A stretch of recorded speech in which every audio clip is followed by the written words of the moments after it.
Everybody, we must be one. Everybody, we must be one.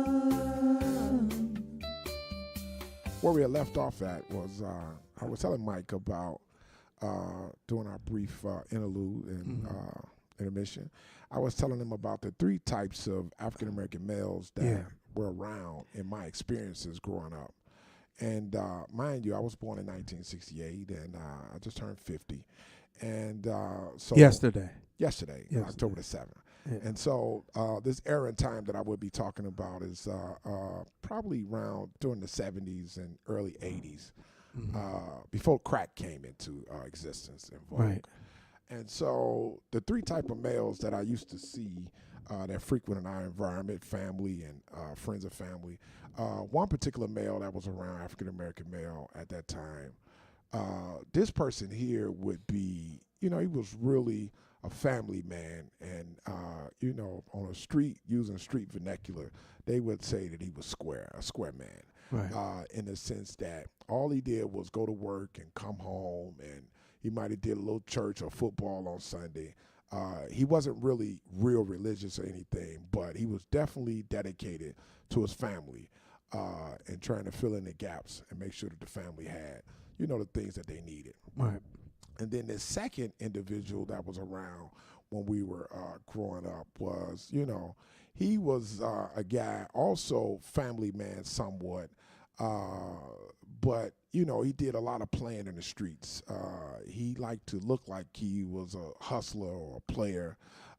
He might have drove nice cars and dressed really well, and he went to the bar a lot after work. But, he usually had to be to work the next day. So, he might have been a womanizer and all of that, but on average, I would say he was probably just an average Joe or average trick type of individual. And what I mean by trick, somebody that, tried to play like he was a street guy, but really he just uses money from work to look this image. Right. Okay. Yeah. And then lastly was the hustler. I mean, the real hustling guy that never went to work, that really lived off the proceeds of the streets, whether they were selling drugs, they were into procuring women, or they were diamond thieves, or whatever they did in their existence, right? Right. And so these were the images that was around when I was a kid. But currently in this new millennium, and we 18 years into the new millennium. And so now you have this new character that has been introduced into the African-American diaspora. And this individual here is somebody that went all the way down inside of the mud. And what I mean by mud, they have been in the street. They was heavily addicted. They hustled. They did all kinds of things on the other side of what is normal in our society. Right. And then they clinked all the way up. These people have went back to school. They've got educated. They've started working. They've been reintroduced into the family system. And so with this new advent of a man or woman that has been introduced into our system, our family system, right, you would think that the younger members of our society would gravitate to this particular individual and seek out the information on how to stave off jails, institutions, and death. right. But they don't. Right. You see. And so, I have a master's degree in social work, dealing with adults with mental illness, and I graduated from Case Western Reserve University a couple years ago. And so what I find that today, the reason why oftentimes the younger members of our society, particularly a lot of the African Americans, don't gravitate toward this individual, this fourth character that I've introduced into our diaspora, is because of learned helplessness. Learned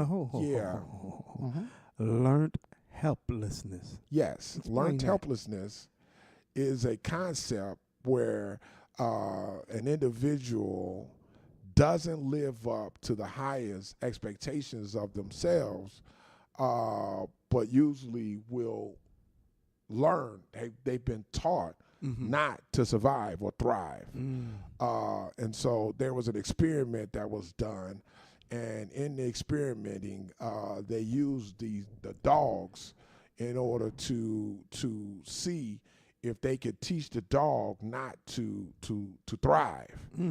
And so these dogs were placed inside of these cages, and all three cages, it was three sets of dogs set in three different type of cage settings with steel or mesh bottoms, and one cage had the mesh bottom and an escape hatch. And so the first dog was placed up in there and was able to come and go freely. Right. The second dog was placed inside of a cage and mesh bottom, and this particular dog didn't have no way to get in and out.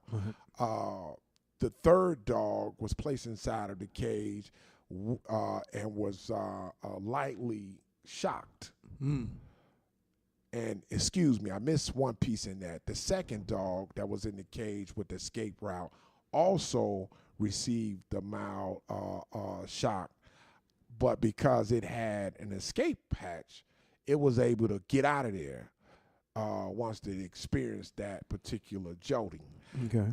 So, you had these three dogs set in these three different environments, and so what they ended up doing in this experiment, they placed all three dogs in the second dog's environment with the escape hatch, the metal floor, and the mild electrocution. Okay. And so because the first dog had never experienced it but knew the hatch, it got the jolt of electricity and it moved straight on out of that environment. The second dog, because it had lived up under this condition before, by memory, knew exactly what to do. And so when it felt the electrocution, it also was able to just go straight out through the hatch.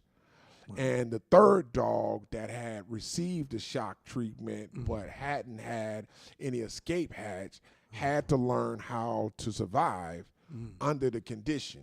And so when this dog got electrocuted, even though it had an escape hatch and a route out of it, it chose to go to the corner and cower and shake. And this is what they call learned helplessness. Learned helplessness. Yes. Learned helplessness is, even though you may find a way out of the situation, may be provided for an individual because they have been conditioned to live a certain kind of way and learned how to survive inside of the worst conditions, they may not thrive to their highest selves. And that's what we do today in our environment.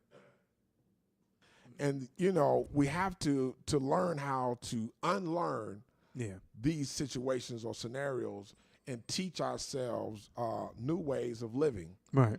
You see. Yeah. And it's really, it saddens me so much when I go around family and friends, and, I work inside of the institution at one of the prisons, and I see people that just continue to buy these irrational beliefs about life, you see, and to continue to waste all of their time. At 50, and I just turned 50, the biggest piece that stands out to me is how valuable time is. How time is really of the essence. You see? I do. Yes. And so did you just now think about that now, or was it leading up to it? Because did turning 50 make you think about that, or had you been thinking about it? I've been thinking about it probably for the last 5 or 6 years. Yeah. 50 is a big deal. 40 was a big deal. 40 is a big deal, but 50 is even more critical. 50 is critical. Yes. Because I think it lets you know that you don't have no time for no nonsense, like you just said. At all. At all. You just don't have time, because now you realize how fast time It's goes. moving. Yeah. Yeah. You really, I mean, you knew then going into your 40s and all that, but now At 50, it's like you like, uh-oh. wow. You So more focused. Yeah. My uncle, man, he's an old guy, man, and he was a bad dude when I was a little kid, and he has a serious reputation throughout the Chicago systems up there, growing up in those 60s and 70s. And he called me up one day, and we were talking. He was like, nephew, he said, man, Unc got one thing he want to share with you, man. He said, man, whatever you gonna do, he said, you need to do it right now. Man. He said, man, because when you look up, you're going to be 65, man, and all of it's going to be behind you. Yeah. And it just, man, when It's he amazing. said that, it just, the fire in me is like, wow. Yeah. It's amazing. Yeah, man, that's 15 Because you're moving years slower. from now. You're gonna move slower. It's just the nature of things. You're gonna move slower, but you're moving faster. You got more to do, and you're moving slower. Ain't that cold, man? It's cold blooded. Crucial. Sorry. It's almost like you're trying to catch up with time, which will never. It'll never happen. That's why it's so crucial to manage your time. It is, man. It really is. Okay, I got time for this. I got time for that. I got time for this. I got time for this. I do got to go to sleep, but I got to make my money. I got to get my money. Yeah. Things got to be tightened up here, but you got to put a lot of stuff into the time you up, including entertainment stuff. All like of that. You got to put it all of in, that. but ain't enough time to It's do just not, man. all of that. And so I feel like I don't want to work every day for nobody, man. I want my time. No. I want my time, man. I want my time. No, sir. Yeah. Not me. Hey, man, I'm trying to come up I with a wouldn't plan. every Mike, time. I'm trying to come up with a plan, Yes, man, yeah. where I can use my I remember time. you was telling me that. Yeah, and I'm still there. Yes, sir. Yes, sir. I'm thinking. I think the biggest thing that evades me now is capital. Yeah. And where will I get some seed money from? Oh, you on your way? But I got plenty of ideas, man. Because I believe Yes. that just because me and you, Yes. we kind of lost time We did. because we had to figure it out. Yes. But I believe we can make up for We can it. recapture that. Oh, We can make up for all that It'll time. be so quick you won't I think even so. know. You won't even know where it hits you. Hey, And it'll be like, and when it pop off, you'll be like, I knew it was gonna happen. Then you just move on to something else. yeah. I've surpassed a few people, man, that came out the door early, man. I know some guys that had apartments and cars and working good at 19 and 20 and 21, man. Ain't where I'm at right now. Because we ain't supposed to be here. Yes. I was If definitely a me and statistic. you. Yes. Because we was together on a few. Yes. Might not been doing the same thing. Right. But we still was together. Yeah, we was I think crazy. mentally Yes. we was together and everything was everything. But when before all of that, because I can't even remember when we really ran into each other. I think I was going this way and you was either going this way and just coming in. Yeah. The Kmart thing. No, I had your number. You had my number? Yeah, I called you. You called me. Yeah, I called you. Before that, Uh-huh. we had gotten, I don't know where I saw you at, man, because. On Chatterton, you remember Chatterton? Yeah, no. Okay, when we was you riding can't- to Chatterton, I'm I dropped you off saying at how Chatterton. we ended up meeting up during that period. Okay. But It had to have been the 90s, maybe 2000, because we were no, still that on was 7th in Square. that was in 90. That was in 99. 99. Yeah, that was 98. No, 98. That was in 98. 98 or 99. So you 99. saying I would say 20. 99 because Okay. my mother and them didn't move over to that house to 99. Okay. Yeah. So that was in 99. And we was at 7th Square. Yeah, we was doing a thing with old girl. Yeah. And I don't want to say her name Yeah. on the air like that. Yeah. And so I believe, I want to say Miss J got me linked up with Tanya and them. And that's how you came into play. Okay. You see. I do. Yeah. So I believe it was like with some childhood folks that we went to school with. Right. And I ran into one person and her and I was like linking. And then she linked up with a couple of our classmates and they had you. All that time. Yeah, they had you on some kind of speed dial, even though we didn't have cell phones back then. Well, but they had numbers. They had your number. They had no cell phone. Nah, we weren't doing the cell phones back crazy. then. We were still using our brain. Look, I knew that, because I know everybody can't handle technology, but I ain't even want beepers and cell phones back then. I had a couple of jobs. I had to have a beeper. I ain't even want it. Nah, you was trying to be underground. You was trying to create blind spots. Always. If they can't find me, they can't. If they can't catch me, they can't find me. They can't see me. That in treatment we call the blind area, man. You was trying. Now you wasn't gonna find me. Yeah, you was trying. I to stay disappeared blind. in a minute. Yeah. That's what that was. That was on that. But that's how we relinked. Yeah. Was through that triple play connection from childhood friends that knew. Cause I would be in Columbus, man, before Facebook, and I don't see nobody. This is and which is totally different from Chicago, right? In Chicago, everybody comes out to everything. So you can't be at an event in Chicago and not see nobody that you don't know. You're gonna see folks. Wow. But I could be in Columbus and folks, man, there's some folks up here, man, that's right on this east side of Columbus, man. I still don't see them. But you know them. I know them. From I years. know they here. I know they ain't deceased. But I don't never, ever, ever run into them nowhere. Yeah. It's like everybody go to work and go home. Yeah. Here. Yeah. And don't go nowhere. That ain't me. I like to talk to people. Yeah. I like to listen too. Like you, I could listen to you all day. I could. I just, and I think I want to learn, and because I don't like the cell phone thing, not talking. Right. I just don't like it. It ain't good. It's not good. And then, of course, I have a 23-year-old daughter. Okay. So, so we're seeing the ramifications of that or what and that what phone, it's doing. that cell phone could do. Yeah. What it's doing. So I said, well, let me get it since, you want to be progressive and proactive. Well, let's see if we can talk. Yeah. I like talking. I don't do much talking except for work.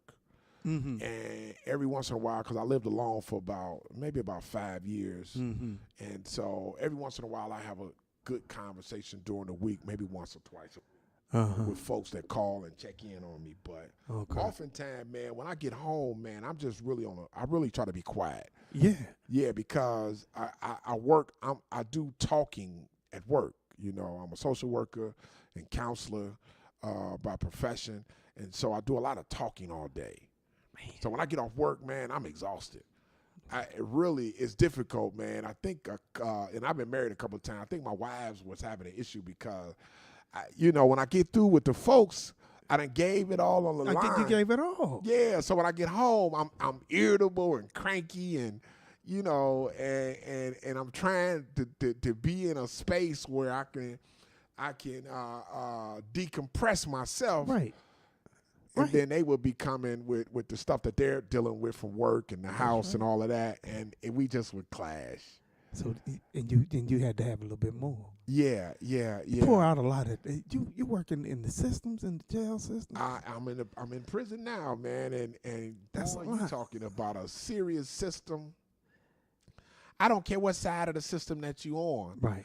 That's right. That's good. I don't care if you inside or outside coming in. It's a serious system. Yeah. Period. Yeah. Man, as soon as I pull up to the parking lot, man, the energy that I feel, man, is so negative. I worked at one facility, man, and I ain't gonna say no names about it, but I worked at one facility, and man, when I get up to the parking lot, Mike, my chest would start like caving. I was just like, feel this knot inside of my chest. Man. And it was the stress of the environment, man. Man. A lot How long of ago negative. was that? That was probably about 2 years ago. I've been out of there almost going on. Well, yeah, I've been gone from there about a year. So This you other wanted to facility. get up out of there. Yeah, I had to. Man. But I jumped out of the fire, what they call it, jumped out of the frying pan into the fire, whatever they call that old idiom. Yeah. And I went to the hospital, and it was even Oh, worse. yeah, that's right. I remember you telling me that. Yeah, the stress I was experiencing in that situation, boy, was like, all jobs just ain't for you. I don't care how much money they're giving you. You have to be careful, man, particularly when we're talking about that sequence of time and how much time you have left. You got to make sure that you're in an environment, man, that's really supporting you and that's healthy for you. Because, like I said, last year I had discovered that doggone tumor. That's right. That's right. Yeah, and I think a lot of that I think the tumor was there, but the stress that I experienced, I thought I was having a stroke. Right. And I went to work. I was worried about my job. Yeah. And it's cold. The job ain't worried about me. Right. No, they ain't. Now they'll replace my butt in the New York second. That's crazy. Boy, if I drop dead, That's that crazy, position gone. man. Somebody else, they're going to post that position and get somebody in there to fill that job. That's crazy. And I rode all the way there. It took me about an hour to get to that board. And I got there, I was feeling lousy. You drove an hour to your job? Yeah, man, lousy, feeling horrible. It's an hour up and it was an hour back. Yeah, man. How long it take now? It's the same. I'm right across the street from each other, man. But yeah. You just moved the Yeah, just across the street. Oh. Yeah. We don't want to put no names on them. Oh, folks. okay. I ain't gonna put no name. Yeah. Yeah, we don't want to put no names on them folks, man. Them folks be yeah. But I was across the street from man, and it's the same distance, but the environment is like night and day. That's amazing. It is, man. It really is. That's amazing. And man, I was.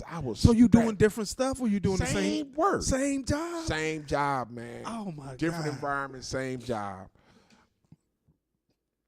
It still has its built-in stress, man. 'Cause Right. jail is jail, man. Jail is jail. It's amazing, ain't it? Yep. I was a case manager. I used to go to the county jail and get my clients up out of there and meet with them, and it was the same, man. They mistreated me. They ain't care nothing about me, man. And you trying to help them? Yeah. They mistreated me. They ain't care nothing about me. You trying to help them. Yeah. See, So I this try is to tell that my stuff guys. that make you turn it. This is what mans you up, though. Yeah, it does. It does make It you a man. does. Not that you wasn't a man before, but how much can you take and how much will you put up with? Well, there's a Noble Drew Ali, man, said a long time ago. And Noble Drew Ali, he was the founder of Morris Science Temple of America. Noble Drew Ali said a soldier never knows his strength until he meets his foe. Give me that one more time. He said that a soldier never knows his strength until he meets his foe. See, I got that on. We got that down. Yes. I got that recorded. Yeah, yes, sir. yeah. And I like ponders that all like the that. time, man. You consider yourself a soldier, huh? Yeah, sometimes Me we have too. to soldier forward, man, because the war that is waged is not against nobody but the self. That's right. Yeah, you have to wage war against the self, man. Yeah. You have to battle those negative thoughts. Yeah. Fears and irrational beliefs, man, that we've gathered all them years, man.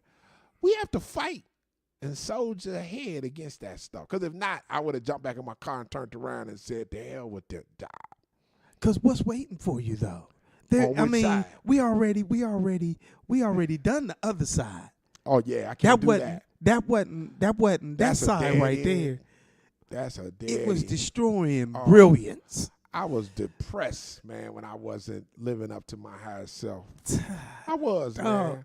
It was. I was in a state of 'cause confusion. The type of men we are, we didn't have do nothing. Mhm. So when we was doing it, we did it all the way. And nobody was there to say what was the best route. I mean, they would say what you're doing is no good, but nobody had a clear path No. that they could show you. No. See, right now today, I could take a young kid, man. If a young kid came and But he sat gotta with me, listen though. He gotta listen. He gotta listen. He got to trust. You got to trust. That's the key. He Yeah. has to trust the process. Yeah, If he yeah. trust the process, I can guide him, take him to the promised land. Yeah. Yeah, but he got to come in and he got to be a grasshopper.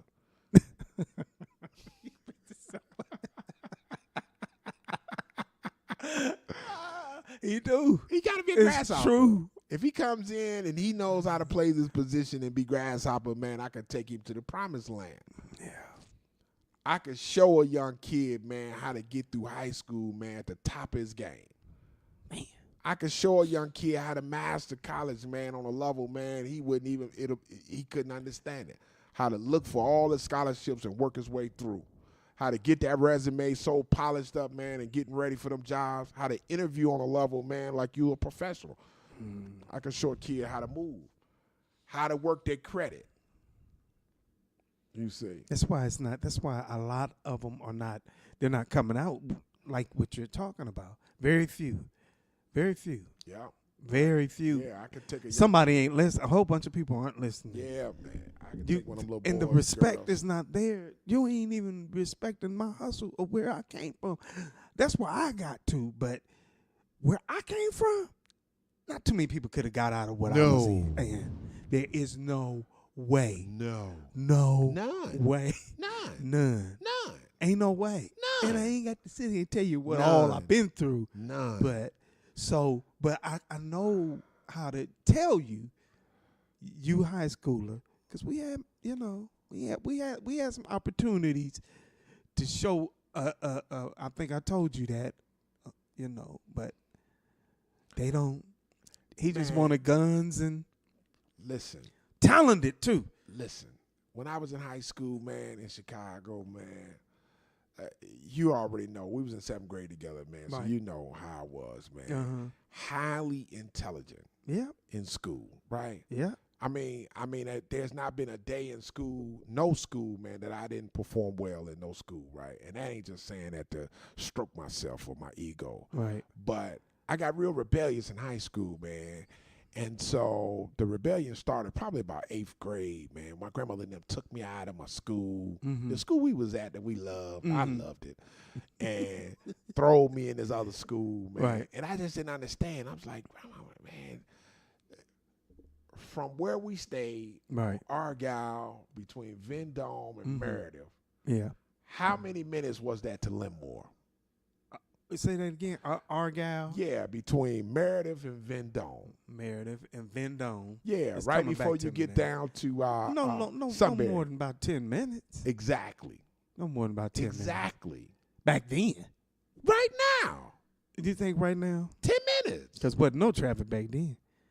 They probably got a little bit more lights There's on probably more lights Hudson. going on now. Yeah. But back then, 10 minutes. They for sure. definitely got that daggone circle in Hamilton Road right by the Hamilton School. Yeah. So yeah. that's changed. Yeah, that's changed. But, And yeah, I know that circle is there because what's the name? Stevie got killed. that's You remember Stevie that Brown? circle wasn't there then, though. I know, but I'm saying Yeah. that's probably why they included that circle Probably because of did. that light. You remember when Stevie Yes, Brown sir. got killed? Yes, sir. I do. I Yeah. remember that. Yeah. That was yeah. pretty rough for us. Huh? That was pretty rough for us back then. Yeah. Because when Stevie Brown got killed, thought out there the drunk driver hit him. I think that was like 81 when he got killed. Yeah.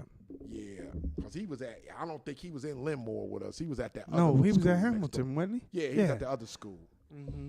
Yeah, and anyway, but that's where it started at. Anyway, so when I went to high school, man, I was like, my mama tried to, and she did the best she could. Mm-hmm. You know, that's my girl too. I love her. She, my grandmother would let me do anything I want to do. She, you know, it was something. And then my mother would always, because she know how her mama was, she would always clamp down, right, harder when I come to the house. Right. After I left my grandmother, my mother would clamp all the way she down. would. Yeah, she would clamp all the way down, and that stuff just didn't work. You wasn't the only child, were you? Yeah, I'm the only child. Were you? Yeah. Oh, wow. Yeah, so my mama, she would clamp all the way down, man. My mama was trying to get me to, I was getting ready to turn 14 that summer, 82. She was trying to get me to come home. Now I'm walk almost about 5-6 blocks to be in the neighborhood with everybody. And she would be like, come in at 5:30, eat dinner, then you can go back out. Man, I wouldn't come in the house till 9 o'clock. You sound like me. I was like, then we got it. We was already antagonists toward each other. The time I got in that house, all through. So by ninth grade, when I entered freshman year, 82 September, it was all bad. Mm-hmm. And so she took me to some counselor, right? Oh, really? Yeah, she took me to a counselor. And he was a jerk. This jerk tells my mama, yeah, don't give him no money. All he needs is $2 a day, and he's good. Man. What'd you go to the counselor for? Because I was just unruly. I wasn't going to school. Did they call it incorrigible? Yeah. They called it putting them herbs in me. I just was bad, little teenager. Uh-huh. Really, I was acting out, man, because I just felt like I wasn't fitting into the family system because I've been bounced back and forth. Right. And so I didn't fit in to the system. I felt like I was crowding out my mama and them back then. Yeah, I was crowding their little system because they had got used to living just man and wife, and then here come boy. Oh. Well, look here. We're gonna stop. We're gonna stop, and we're gonna start back up, man. We're gonna go to our third episode. Why not? All right. Can you do that? Let's put the third one on hold, man, because I need to get home and get prepared for that morning. We old on the podcast. We old, man. I gotta eat. I'm hungry. Yes, I gotta sir. Get ready for work. Man, thanks a lot, man. For sure, man. Man, I could definitely give you your We coming own back, stuff. man. Cool. Yeah. You like this? Yeah, I love it. I got to hear it first and see what I That's sound. true. You do. Yeah. You When can I do. hear it? Probably this weekend. Okay. So y'all just know that you can go on SoundCloud and download the Hughes Round Table featuring Abdur Siddiq. Yeah. Thank you, family. Yes. We'll be back. Yeah. For Take sure. care. Everybody, we must be one.